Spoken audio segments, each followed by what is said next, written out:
Hello friendship at welcome back sa ating YouTube channel. For today's video, ayan, medyo matagal akong walang video dahil nga grabe yung naging breakouts ko dito. Ayan, makikita nyo naman, meron pa siyang mga pinagbakasan. And ipapakita ko din sa inyo kung anong product yung ginamit ko nitong mga nakaraan. At talagang tinest ko siya ng medyo matagal-tagal dahil nga nagka-breakout ako. And malala siya guys, sobrang tagal niyang mawala. Ipapakita ko nga sa inyo kung ano yung ginamit ko. So, yun, paulit-ulit ako. Without further ado, start na natin yung video.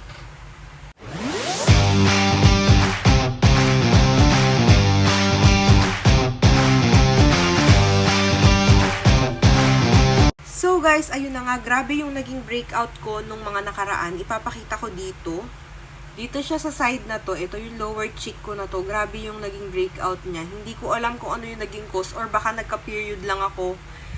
Kaya sobrang lala, pero grabe yung lala niya. And yung dito, hindi masyado. Ito lang. Makikita nyo naman, ayan, may mga marks pa siya dyan.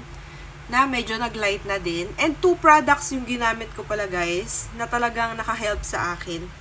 Ito nga si Skin Ever, ayan. Yung kanilang Salicylic Acid Refreshing Scrub Cleanser and yung kanilang Salicylic Acid Acne Treatment Eye Sleep Mask. Ayan. Twice a week ko lang itong ginagamit, guys. And grabe talaga, ang laki nung naging tulong nito sa akin. Ayan. Medyo matagal bago ko siya nagawa ng video dahil nga gusto ko talaga siyang gamitin pa ng mas matagal para maibigay ko sa inyo yung magandang result at yung kinalabasan. Ayan. From galit na pimple to na dry na and medyo maliit na marks.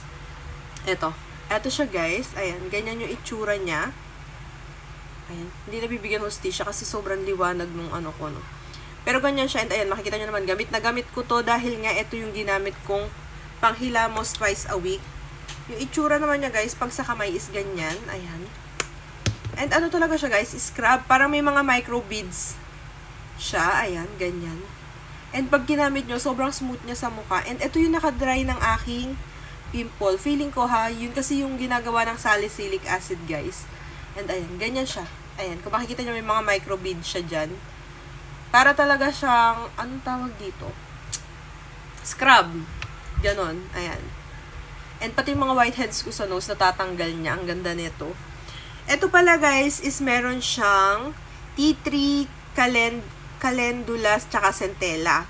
And yung nagagawa nito sa ating skin is deeply cleansing, gently exfoliating, oil control, and brightening. Totoo naman, nag-brightening kasi nga, kung hindi totoo yung brightening nito, hindi magla-light guys yung aking mga pimple marks.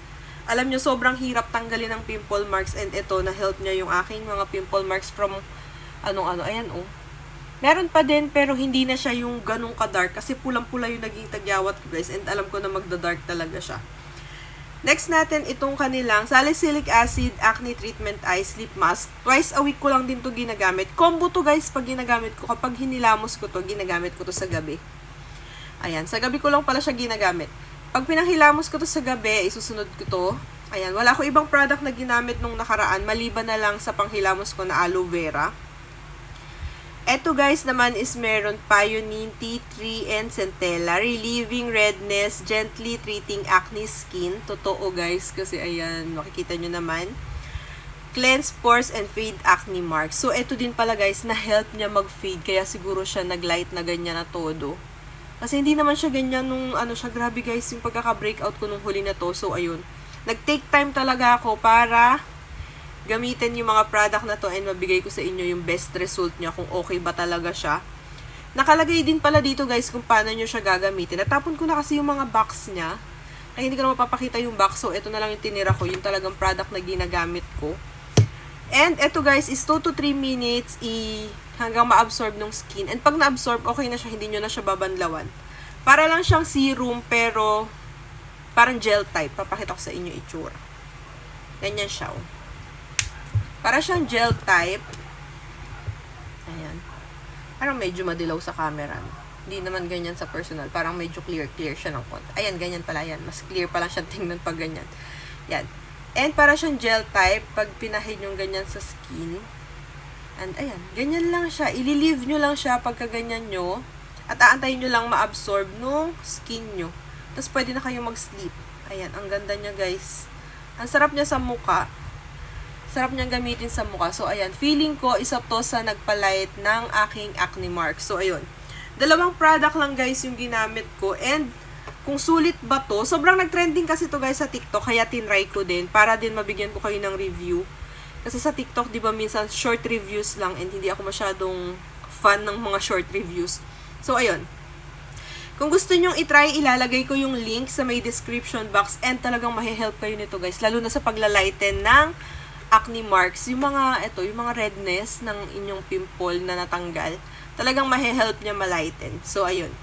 Yun lang guys. Approve to sa akin and kung gusto nyong itry nyo. Ilalagay ko yung link sa description box. Sobrang galing nito guys. And yun lang guys. That's it for today's video. Bye!